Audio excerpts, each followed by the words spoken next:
मारवाड़ का इतिहास पढ़ रहे थे और मारवाड़ के इतिहास में हमारी पिछली 2 कक्षाएं हो गई थी। आज इससे आगे अपन बात करेंगे। देखिए, मारवाड़ के इतिहास की हम बात करें, राजस्थान का पश्चिम का जो क्षेत्र है, इस क्षेत्र को कहा जाता है मरु प्रदेश या मारवाड़। राजस्थान का पश्चिमी क्षेत्र कहलाता है मरु प्रदेश या मारवाड़। और यहाँ पर जिस वंश ने शासन किया, इस वंश को कहा जाता है राठौड़ वंश। राठौड़ वंश, इस वंश के बारे में हम बात कर रहे थे, तो इसी वंश के बारे में आज हम और आगे बढ़ेंगे। मारवाड़ में राठौड़ वंश के जो शासकों की हमने बात की, जैसे हमने बात की मालदेव की। मालदेव का शासन रहा था 1531 से लेकर के 1562 ईस्वी। मालदेव के बाद में अगला शासक हुआ था मालदेव 31 से लेकर के 1562 ईस्वी तक। मालदेव के पुत्र का नाम था चंद्रसेन, जिसे मारवाड़ का प्रताप, राजस्थान का भूला बिसरा राजा या प्रताप का अग्रगामी कहा जाता है। उसका समय रहा है 1562 से लेकर के 1581 ईस्वी। चंद्रसेन का बड़ा भाई था राव उदय सिंह। उदय सिंह का समय रहा है 1583 से लेकर के 1595 ईस्वी। उदय सिंह के बाद में उसका पुत्र हुआ सूर सिंह। सूर सिंह का समय रहा है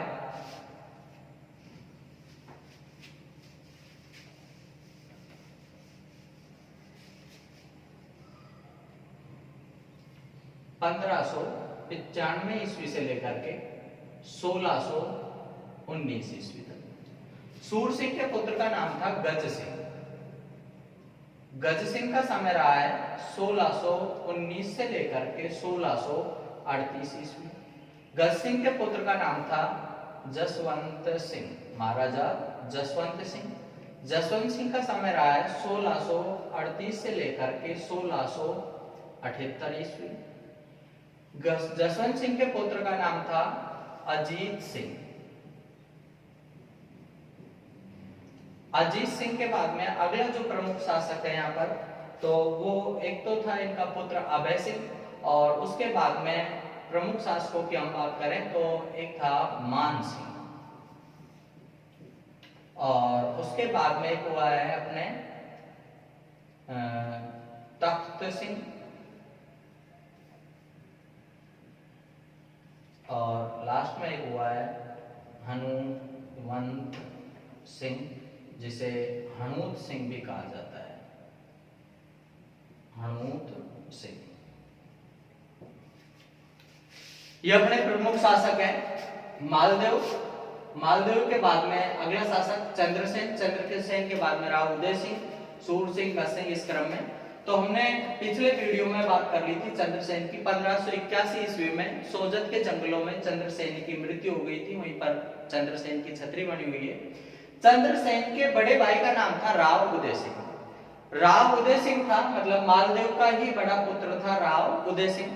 लेकिन मालदेव ने राव उदय सिंह को उत्तराधिकारी ने बना करके किसको बनाया था? पहले चंद्रसेन को, क्योंकि चंद्रसेन था जो स्वरूपदेव का पुत्र था। स्वरूपदेव जो मालदेव की प्रिय रानी थी, तो इस कारण से मालदेव ने अपनी प्रिय रानी के पुत्र को उत्तराधिकारी बनाया था। अब 1581 में जब चंद्रसेन की मृत्यु हो गई है, तो अगला उत्तराधिकारी कौन बन गया? राव उदय सिंह।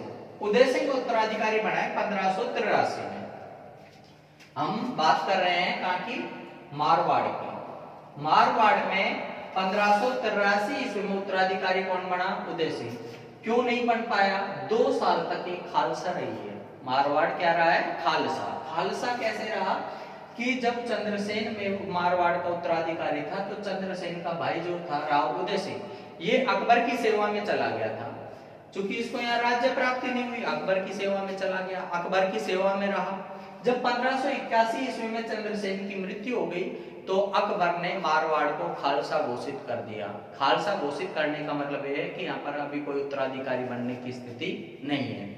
चाहता तो राव उदय सिंह को तुरंत 1581 में अपना यहाँ का उत्तराधिकारी घोषित कर देता, लेकिन उसने उत्तराधिकारी घोषित नहीं किया। वो ये जानना चाहता था अकबर, ये बताना चाह रहा था अकबर कि मेरी आज्ञा के बिना कोई उत्तराधिकारी नहीं बनेगा, कि आप ये समझो कि ये उत्तराधिकारी बनना एक नियम है कि भाई मेरे भाई की मृत्यु के बाद में मैं उत्तराधिकारी बन जाऊंगा।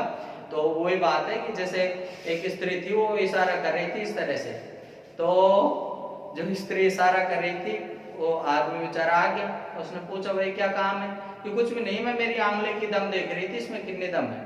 तो वो स्थिति अकबर की थी कि अकबर ये देखना चाह रहा था कि मेरी आज्ञा के बिना भी ये इस तरह से कदम उठा सकता है क्या। तो इसलिए 1583 ईस्वी में राव उदय सिंह को अकबर ने अपना मारवाड़ का उत्तराधिकारी घोषित किया, उत्तराधिकारी घोषित कर दिया। अब स्वतंत्र रूप से उत्तराधिकारी बन गया है राव उदय सिंह का मारवाड़ का। अभी तक अकबर की सेवा में था, लेकिन अकबर की सेवा में था, कोई राजा वाजा नहीं था ये मारवाड़ का। अब राजा बन गया, तो अब इसने 1583 ईस्वी में अकबर की अधीनता स्वीकार कर ली। अकबर की अधीनता स्वीकार कर ली। इसी के साथ में दूसरी बात ये हुई कि 1587 ईस्वी की बात है, 1587 ईस्वी में राव उदय सिंह की पुत्री का नाम था जोधाबाई।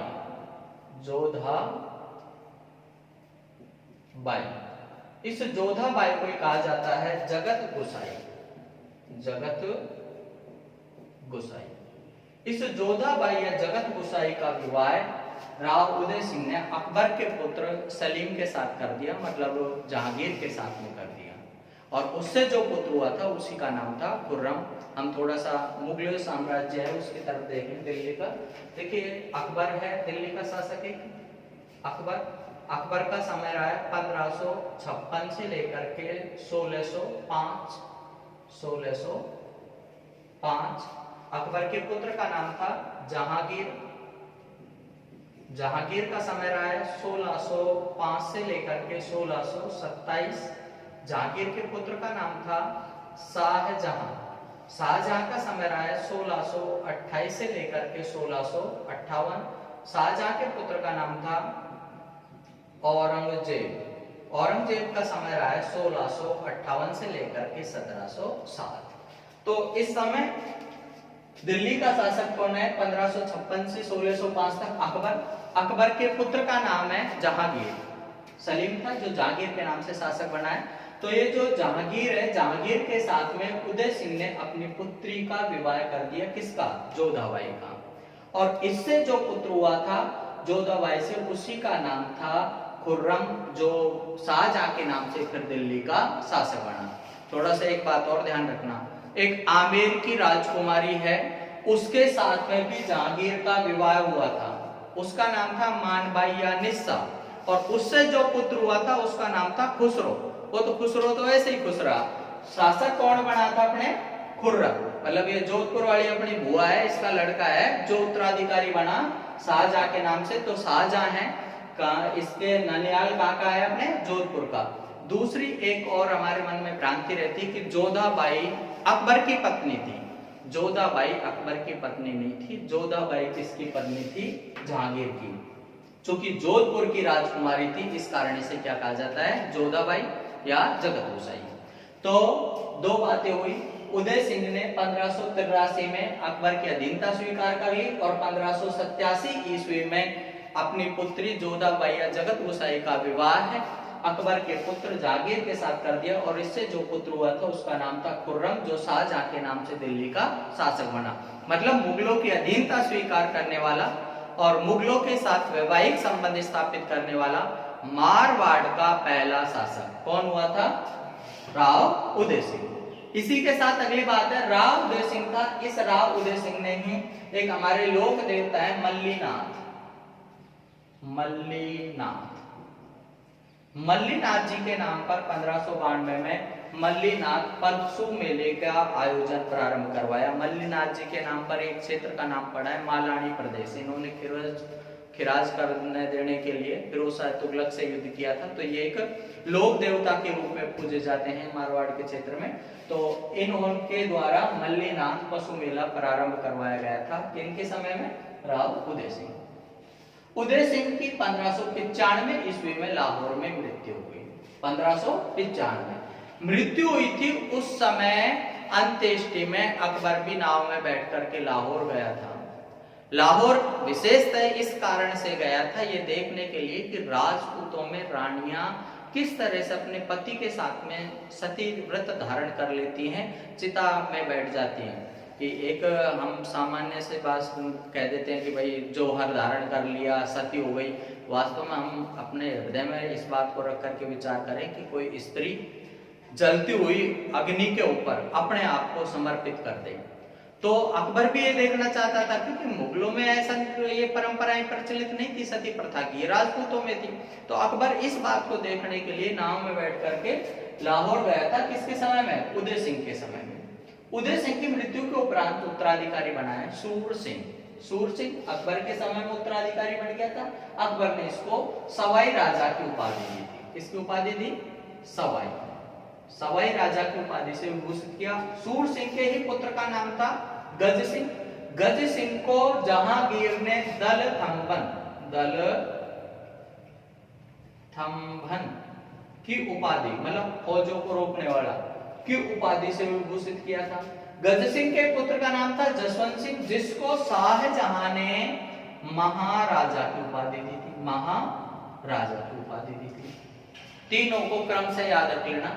देखो यहाँ पर जो अपन मुगल वंश की बात करें तो मुगल वंश में अकबर के पुत्र का नाम है जहांगीर, जहांगीर के पुत्र का नाम है शाहजहां। अकबर ने उपाधि दी सूर सिंह को, ठीक है। जहांगीर ने उपाधि दी है किसको? गज सिंह को। और शाहजहां ने उपाधि दी है किसको? जसवंत सिंह को। जसवंत सिंह को महाराजा की उपाधि किसके द्वारा दी गई थी? शाहजहां के द्वारा। तो जसवंत सिंह था 1638 ईस्वी में शासक बन गया था। हालांकि गज सिंह के बड़ा पुत्र था अमर सिंह राठौर। बड़ा पुत्र गज सिंह का कौन था? अमर सिंह राठौर। पर एक अनारा बेगम थी गज सिंह की रानी, उसके बहकावे में आकर के उसने अपने ज्येष्ठ पुत्र अमर सिंह को उत्तराधिकारी ने बना करके किसको बनाया था? जसवंत सिंह को। इसके पीछे एक दूसरा कारण भी था कि अमर सिंह उद्दंडी प्रवृत्ति का था, निकृष्ट था, मतलब लड़ाई झगड़ा करना, बात नहीं मानना, इस तरह की उसकी प्रकृति थी। इस कारण से गज सिंह ने अपने ज्येष्ठ पुत्र अमर सिंह को उत्तराधिकारी ने बनाकर किसको बना दिया था? जसवंत सिंह को। अमर सिंह रुष्ट होकर के अपने दिल्ली चला गया। उस समय दिल्ली का शासक था शाहजहां। शाहजहां कब बन गया शासक? 28 में। जसवंत सिंह कब बन रहा है? 38 में। तो अमर सिंह किसकी सेवा में चला गया था? शाहजहां की। शाहजहां की सेवा में चला गया था। शाहजहां ने इसको नागौर के परगने का कुछ क्षेत्र दे दिया था। किसको? अमर सिंह राठौड़ को। अमर सिंह राठौड़ कौन? जसवंत सिंह के बड़े भाई को। उसके संदर्भ में भी एक बात है कि एक हुई थी 1644 ईस्वी में मतीरे की राड़। मतीरे की राड़, ये प्रश्न पूछ लिया जाता है, मतीरे की राड़ किन किन के मध्य हुई थी? तो मतीरे की राड़ हुई थी कि बात है 1644 ईस्वी की। नागौर का जो परगना है वर्तमान में, ये नागौर का परगना शाहजहां ने दे दिया था जसवंत सिंह के बड़े भाई अमर सिंह राठौड़ को। अमर सिंह राठौड़ को। इधर इस समय बीकानेर रियासत का शासक हुआ करता था कर्ण सिंह, जिसे कहा जाता है राजपूताने का कर्ण। किसको कहा जाता है? कर्ण सिंह को। राजपूताने का कर्ण। एक है कलियुग का कर्ण, कहा जाता है लूण कर्ण को। बीकानेर का ही राजा है लूण कर्ण, जिसको तो कहते हैं कलियुग का कर्ण। और राजपूताने का कर्ण कौन है? कर्ण सिंह। कर्ण सिंह इस समय बीकानेर रियासत का शासक था। नागौर रियासत किसके अधीन है? अमर सिंह राठौड़ के। नागौर रियासत के किसी किसान ने मतीरे की बेल लगाई। मतीरे की बेल लगाई। वो जो मतीरे की बेल लगाई थी, वो बेल चलती चलती बढ़कर के पहुंच गई नागौर रियासत में। नागौर रियासत का जो खेत था सीमा पर, वहां जाकर के उसमें एक मतीरा लग गया। मतीरे ने झगड़ा करवा दिया। मतीरा पता नहीं इसीलिए जाकर के वहां लगा गया, झगड़ा पैदा कर दिया दोनों किसानों के बीच में। जो इसने बेल लगाई थी वो कहे कि इस मतीरे पर मेरा अधिकार है। मतीरे की बेल पहुंच गई बीकानेर रियासत के खेत में। वहां का किसान पे, इस पे मेरा अधिकार है। दोनों में झगड़ा बढ़ गया। झगड़ा इस हद पर बढ़ गया कि ये झगड़ा बढ़ता बढ़ता पहुंच गया दो राजाओं के मध्य। इस समय अमर सिंह राठौड़ था जो शाहजहां के दरबार में था, सेवा में रहता था। तो अमर सिंह राठौड़ के पास में सूचना भिजवाई। जैसे मैंने बताया अमर सिंह राठौड़ उद्दंडी प्रवृत्ति का था। तो अमर सिंह राठौड़ ने कहा मैं अभी आ रहा हूं लड़ने के लिए, चिंता मत कर। अमर सिंह राठौड़ को शाहजहां से अनुमति लेनी थी। शाहजहां से अनुमति लेनी थी। कर्ण सिंह ने समझा करके भेज दिया है कि दरबारियों के बारे में कह दिया दरबारियों से कि अमर सिंह को अनुमति मत देना आने के लिए, कोई भी ढंग से इसको रुकवाना है। तो एक सलामत खां था, वो शाहजहां के पास में पहुंचने ही नहीं देता अमर सिंह को, कह देता कोई व्यस्तता है अभी। एक बार अमर सिंह को गुस्सा आ गया, बिना कोई अनुमति के शाहजहां के पास में घुस गया, उसने गंवार कह दिया। अमर सिंह ने उसको वहीं की वहीं मार दिया था। बाद में हालांकि अमर सिंह को मार दिया गया था। तो इसे कहा जाता है मतीरे की राड़। कब हुई थी? 1644 में। तो मतीरे की राड़ में प्रश्न इतना सही है कि मतीरे की राड़ कौन कौन सी रियासतों के मध्य हुई? तो नागौर और बीकानेर। मतीरे की राड़ हुई थी किस किस के मध्य? अमर सिंह नागौर के शासक और बीकानेर के शासक कर्ण सिंह के मध्य। ये प्रसंग तो सिर्फ इतना सा है कि ये जसवंत सिंह के बड़े भाई का नाम क्या था? अमर सिंह राठौड़। पर अमर सिंह को उत्तराधिकारी ने बना करके गज सिंह ने किसको उत्तराधिकारी किया था? उसके छोटे पुत्र जसवंत सिंह को। अब हम बात करते हैं जसवंत सिंह की। जसवंत सिंह 1638 ईस्वी में शासक बन गया। समकालीन जो दिल्ली का शासक है वो है अपने कौन? शाहजहां। तो शाहजहां ने इसको महाराजा की उपाधि दी। तो इनको कहा जाता है महाराजा जसवंत सिंह। जसवंत सिंह के बारे में प्रमुख बात है 1657 ईस्वी की बात है। 1657 में शाहजहां बीमार पड़ गया था। उस समय शाहजहां ने अपना उत्तराधिकारी घोषित कर दिया था दारा सिकोह। इस समय औरंगजेब दक्षिण अभियान पर गया हुआ था। औरंगजेब पिताजी का समाचार लेने के बहाने से वहां से भाग आया। शाहजहां समझ गया। शाहजहां ने जसवंत सिंह को भेजा, सेना देकर के, शाही सेना देकर के भेजा और इस उत्तराधिकार के संदर्भ में युद्ध हुआ 1658 ईस्वी में। इसी को कहा जाता है धर्मत का युद्ध। धर्मत नाम का स्थान पड़ता है एमपी मध्य प्रदेश में। ये प्रश्न आरएसपी 2007 में पूछा गया था। धर्मत नाम का स्थान कहाँ है? मध्य प्रदेश में। धर्मत का युद्ध हुआ था। शाहजहां तो बीमार है, शाहजहां ने उत्तराधिकारी घोषित कर दिया दारा सिकोह को। तो दारा सिकोह और औरंगजेब के मध्य लड़ा गया। इस युद्ध में शाही सेना का नेतृत्व करने वाला था कौन? जसवंत सिंह। इस युद्ध में दारा सिकोह पराजित हुआ। मतलब जीत किसकी हुई है? औरंगजेब की। जसवंत सिंह पराजित होकर के अपने जोधपुर के लिए लौटा। जोधपुर के किले पर पहुंचा तो वहां पर किले के द्वार बंद कर लिए इसकी रानी जसवंत देव ने। किसने? जसवंत देव। बर्नियर है, उन्होंने नाम बताया कि ये मेवाड़ की महारानी थी महामाया।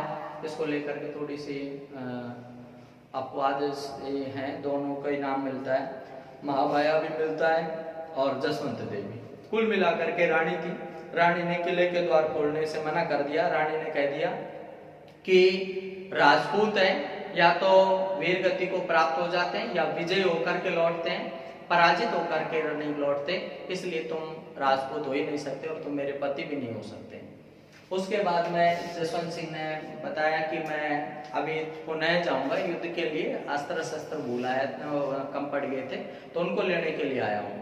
इधर राजमाता से भी कह दिया था रानी ने कि जसवंत सिंह के लिए किले के द्वार नहीं खोले, वो तुम्हारा पुत्र नहीं हो सकता, क्षत्रियाणी का ऐसा पुत्र हो ही नहीं सकता जो पराजित होकर के आए।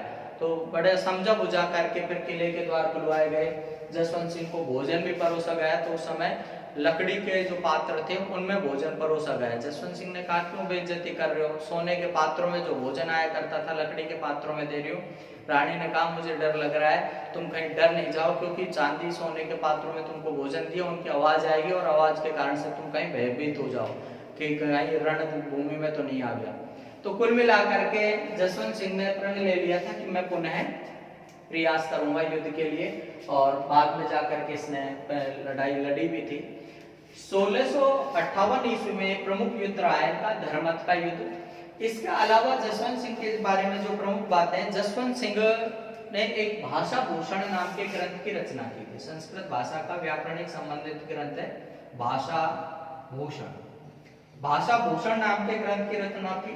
इसका दरबारी कवि था मुहणोत नैणसी, जिसने नैणसीरी ख्यात, और दूसरी पुस्तक है मारवाड़ परगना री विगत।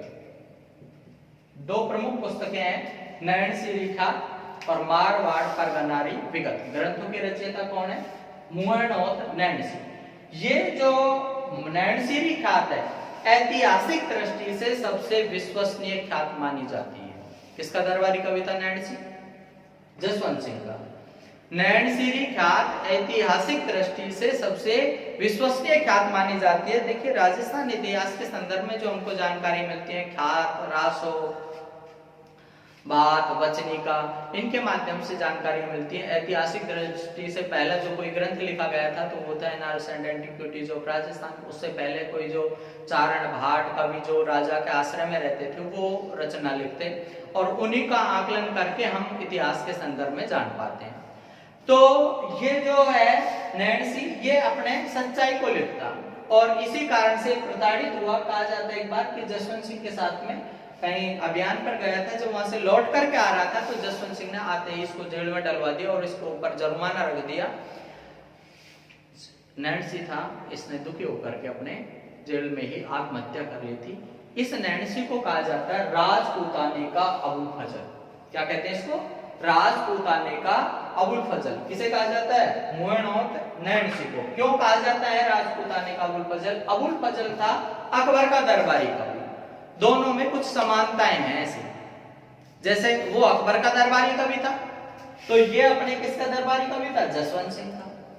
उसका ग्रंथ भी ऐतिहासिक दृष्टि से महत्वपूर्ण माना जाता है, इसका भी माना जाता है। वहां भी कहानी कुछ ऐसी हुई, जो अकबर के साथ में कोई अभियान से लौट करके आ रहा था, रास्ते में ही उसको मरवा दिया गया। इसको रास्ते में न मरवा करके घर ला करके मार दिया, जेल में यातनाएं दी हैं इसको। तो इसे कहा जाता है राजपूताने का अबुल फजल। किसे कहा जाता है? मुहणोत नैणसी को। मुंशी देवी प्रसाद ने इसको राजपूताने का अबुल फजल कहा है। तो देखिए जसवंत सिंह स्वयं दरबारी का स्वयं एक कवि था जिसने भाषा भूषण नाम के ग्रंथ की रचना की है।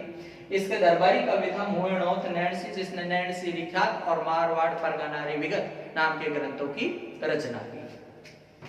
जसवंत सिंह था, इसकी 1678 ईस्वी में जामरूद अफगानिस्तान में मृत्यु हुई। इसकी मृत्यु के ऊपर औरंगजेब खुश हुआ। औरंगजेब ने कहा आज कुफ्र का दरवाजा टूट गया है। कुफ्र मतलब धर्म विरोधी, जो मैं इस्लाम धर्म का समर्थक था, प्रवर्तक था, बढ़ाने वाला था, तो आज ऐसे विरोध करने वाला जो जसवंत सिंह था उसका सिस्टम खत्म हो गया। 1678 ईस्वी में जसवंत सिंह की मृत्यु हो गई। मृत्यु के उपरांत जसवंत सिंह की कोई रानियां जो थी उनके गर्भ में बच्चे थे, लेकिन अभी कोई संतान उत्पत्ति नहीं हुई थी। तो उन रानियों को औरंगजेब ने अपने पास में बुला लिया कि इनसे कोई जो संतान उत्पत्ति होगी उसको मैं अपने आप मारवाड़ को उत्तराधिकारी घोषित कर दूंगा, उनका लालन पालन करके उनको उत्तराधिकारी बना दूंगा। तब तक मारवाड़ खालसा ही रहेगा। खालसा का मतलब यहाँ पर कोई उत्तराधिकारी नहीं है। तो ये सीधा सीधा जो दिल्ली जो है उनके अधीन ये राज्य चला करेगा मारवाड़ का। अब समस्या ये थी कि औरंगजेब की मंशाएं दूसरी थी कि जो संतान उत्पत्ति होगी उसको मैं मार दूंगा और यह हमेशा के लिए मारवाड़ जो खालसा घोषित हो जाएगी। लेकिन इस को सफल नहीं होने दिया चाल को वीर दुर्गादास।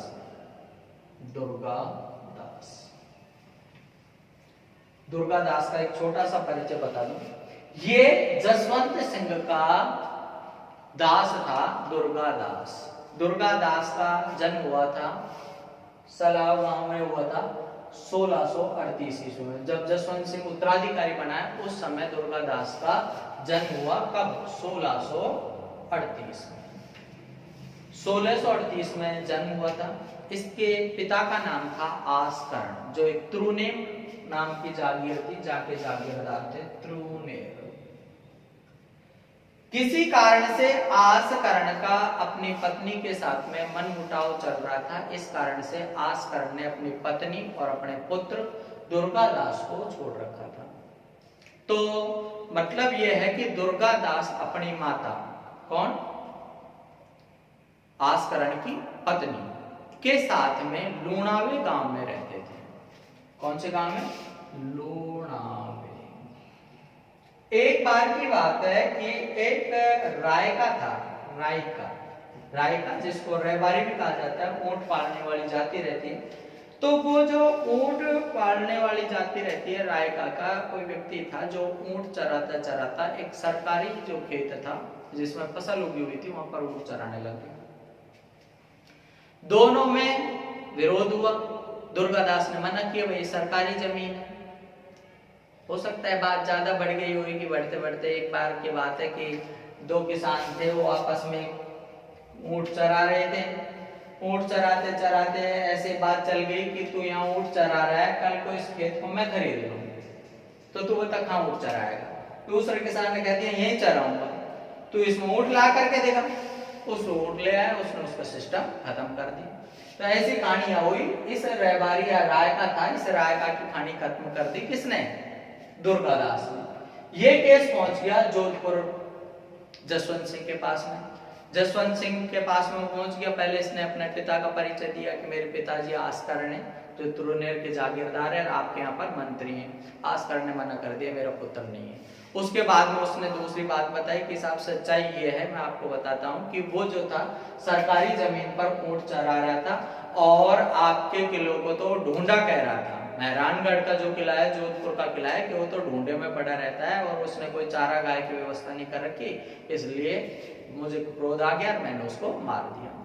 इस बात से खुश होकर के, इसकी सच्चाई से खुश होकर के जसवंत सिंह ने इसको अपने दास के रूप में रख लिया था। किसको? दुर्गादास को। आज यही दुर्गादास काम आया है। इस दुर्गादास ने क्या किया कि जब रानियां थी, उन जसवंत सिंह की रानियां जो औरंगजेब के चंगुल में थी, उनसे पुत्र हुआ। एक से हुआ था अजीत सिंह नाम का, एक से हुआ था दलथम्बन नाम का। तो वहां से एक गोरा धाय नाम की स्त्री के माध्यम से बच्चे को उलट पुलट करवा दिया, दूसरे बच्चे को वहां पर सुला दिया और उसको एक मुकुंद दास खींची था जो कि सपेरा बना, मतलब कालबेलिया बना, और खेल वेल के बहाने से उसको उसमें ढक कर के ले आए छबड़ी में और उसको लेकर के आकर के पहुंचे कालिंदी सिरोही।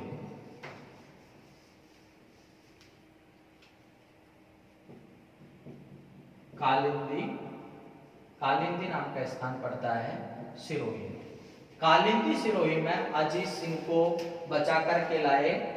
ये जो पूरी योजना बनाने वाला था वो कौन था? वीर दुर्गादास राठौड़। तो इसीलिए राठौड़ दुर्गादास को कहा जाता है राठौड़ों का यूसीलेस या मारवाड़ का उद्धारक। क्या कहते हैं इसको? मारवाड़ का उद्धारक। जैसे मेवाड़ का उद्धारक कहा जाता है रणहंबीर को, क्योंकि एक बार वहां भी एक बार वो वंश खत्म हो गया था, उसको दोबारा से वहां पर स्थापित करने वाला था कौन? रणहंबीर। इसके अलावा मेवाड़ का उद्धारक भामा साय को भी कहा जाता है। उसने एक बहुत बड़ा सहयोग किया था उस समय राणा प्रताप को आर्थिक मदद करके। ऐसे ही यहाँ पर मारवाड़ में एक बार ये वंश खत्म ही हो जाता, पर इसको पुनः जीवित करने वाला कौन है यहाँ पर? दुर्गादास। तो दुर्गादास को कहा जाता है मारवाड़ का उद्धारक या राठौड़ों का यूसीलेस। तो इस अजीत सिंह को बचा करके कालिंदी सिरोही लेकर के आए। कालिंदी सिरोही में जयदेव ब्राह्मण रहता था। जयदेव ब्राह्मण था। इस जयदेव ब्राह्मण की पत्नी थी, उसने इसका लालन पालन किया और दुर्गादास ने मेवाड़ में इसको रखा। मेवाड़ में जब ये रखा गया था उस समय तो यहाँ का मेवाड़ का शासक था राज सिंह, उसके बाद में जय सिंह आया, उसके बाद में मेवाड़ का शासक है कमर सिंह सेकंड आया। कुल मिलाकर के मेवाड़ के सहयोग से, राजाओं के सहयोग से अजीत सिंह था मारवाड़ का उत्तराधिकारी बना। अजीत सिंह मारवाड़ का उत्तराधिकारी बन गया, लेकिन इधर दिल्ली का एक शासक था फर्रुख सियर।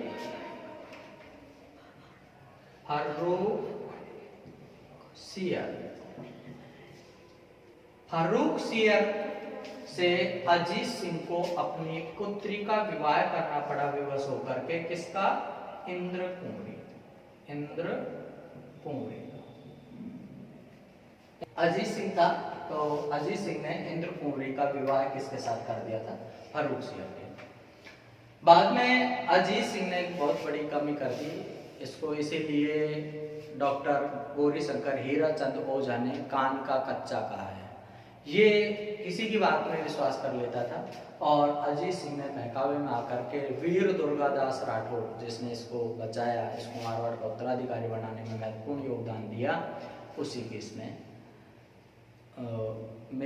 मारवाड़ में उपेक्षा करना शुरू कर दिया और इस कारण से दुर्गादास था मारवाड़ छोड़ करके मेवाड़ आ गया। मेवाड़ आ गया, उसके बाद में मेवाड़ आ गया था, वहां से अपने मेवाड़ में बना रहा और शिप्रा नदी के तट पर, शिप्रा है उज्जैन में, शिप्रा, इसे क्षिप्रा नदी भी कहा जाता है, के तट पर इनकी मृत्यु हो गई। वहीं पर वीर दुर्गादास राठौर की छतरी बनी हुई। इसके बाद में अगला प्रमुख शासक हुआ है मानसिंह। मानसिंह की हम बात करें तो मानसिंह की प्रमुख बात है, एक तो मानसिंह की बात है कि 1803 ईस्वी में मानसिंह मारवाड़ का उत्तराधिकारी बना कि इसके एक चचेरा भाई था भीम सिंह। भीम सिंह मर गया था, उसके बाद में मानसिंह उत्तराधिकारी बना। मानसिंह उस समय अपने उत्तराधिकारी बनने के लिए संघर्ष कर रहा था। उस स्थिति में मानसिंह था, मानसिंह को एक नाथ संप्रदाय के गुरु मिले, आयसनाथ मिले। आयसनाथ ने इनसे कहा कि बेटा तेरा भाग्य प्रबल है, तू राजा बनेगा। मानसिंह इस समय प्रताड़ित था, परेशान चल रहा था, वास्तव में राजयोग लिखा था और मानसिंह शासक बना जोधपुर का। तो मानसिंह ने आयसनाथ को अपना गुरु बना लिया। क्या मान लिया? गुरु बना लिया और नाथ संप्रदाय का अनुयायी हो गया।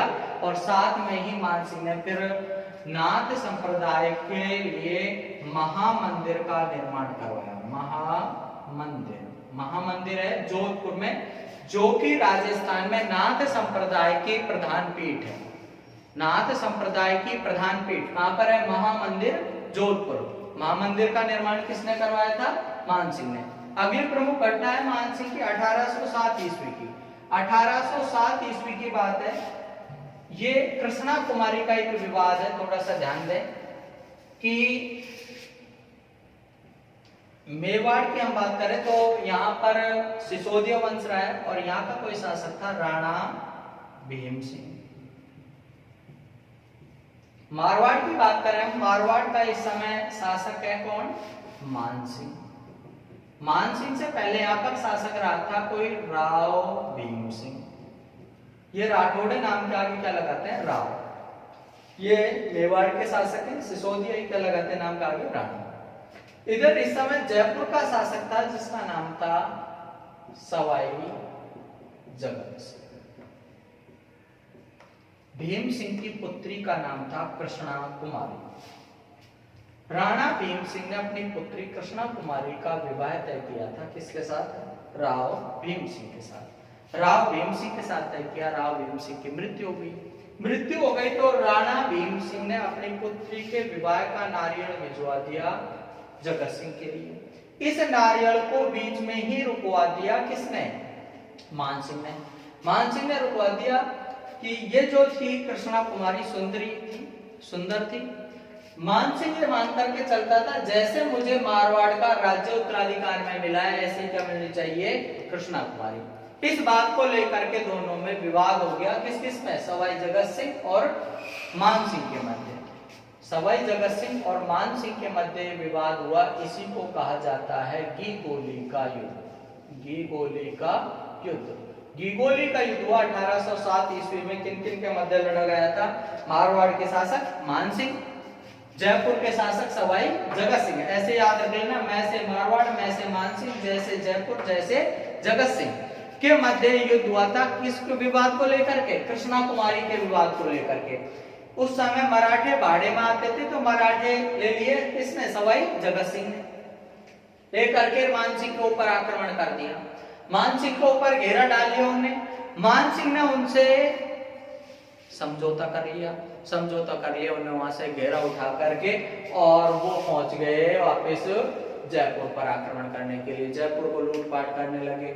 सवाई जगत सिंह ने मान सिंह से फिर समझौता कर लिया, क्योंकि उनको पता था कि मराठे किसी के भी नहीं है, पैसे में काम करने वाले व्यक्ति हैं। दोनों ने समझौता कर लिया कि भाई अपना कोई खेत नहीं बट रहा, अपने कोई डोले नहीं कट रहे, बात किसको लेकर के है, कृष्णा कुमारी को। अपन दोनों ही वचनबद्ध होते हैं, कोई भी कृष्णा कुमारी से विवाह नहीं करेगा। मान सिंह के बात समझ में खा गई। मान सिंह ने पर बाद में विचार किया कि हो सकता है कल को यदि भीम सिंह पुनः विवाह की बात रख दे, तो इसलिए मान सिंह ने मराठों से कहा कि आप जाते जाते इसको और समझा दें। किसको? भीम सिंह को।